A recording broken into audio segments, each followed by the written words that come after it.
జై నారసింహ. ఈ నెల 30 గురువారం వైశాఖ చతుర్దశి నాడు నరసింహ జయంతి. వైశాఖ శుక్లపక్షే చతుర్దశ్యాం నిశాముఖే మమ జన్మ సమాఖ్యాతం భక్తానాం భయనాశనం అని విష్ణు పురాణం ఉంది. అట్లాగే వైశాఖ శుక్ల చతుర్దశ్యాం ప్రదోష వ్యాపిని గ్రాహ్య అని ధర్మసింధులు ఉంది.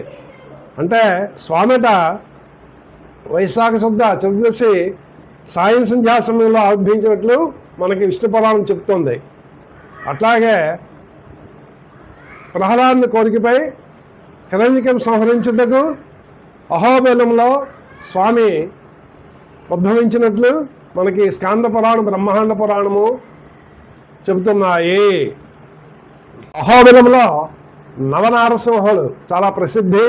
ఇక్కడ 9 దివ్య రూపాలతో స్వామి దర్శనమిస్తారు. మనకి జ్వాలా నారసింహం శత్రుబాధ నివారణ, అహోబిల నారసింహం కార్యసిద్ధి, అలాగే మాలోల నారసింహం లక్ష్మీ కటాక్షము, అట్లే కోడా నారసింహం రియల్ ఎస్టేట్ రుణ బాధలు అట్టే పోతాయి. అట్లాగే ఆ దర్శనం చేసుకోండి. కరంజ నారసింహం కానుగ చెట్టు కింద స్వామి దర్శనమిస్తారు. ఈ నరసింహ జయంతి నాడు అందరూ కూడా స్నానాదులు ముగించుకొని తప్పకుండా లక్ష్మీ నరసింహస్వామి యొక్క దేవాలను దర్శించండి, లేక విష్ణుదేవాలను దర్శించండి.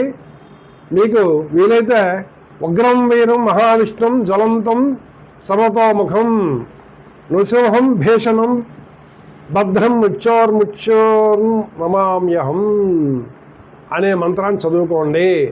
లేదా ఓం లక్ష్మీ నృసింహాయ నమః అనే మహామంత్రాన్ని 108 సార్లు చదువుకుంటే చాలట. స్వామి ఎంతో సంతోషిస్తారట. అట్లాగే శ్రీ లక్ష్మీ నృసింహ కరావలంబ స్తోత్రం ఆదిశంకరాచార్య విరచితం చాలా పవర్ఫుల్ అండి. ఈ స్తోత్రాన్ని పఠించినా సరే స్వామి కటాక్షేషణ మనపై ఉంటాయట. సర్వ పాపం నుంచి ముక్తి పొందుతారట. ధైర్యము, శౌర్యము, సంతానాభివృద్ధి అన్నీ కూడా స్వామి ఇస్తాడ. సకల సౌభాగ్యాలు ఈరోజు కాబట్టి తప్పకుండా ఆచరించండి.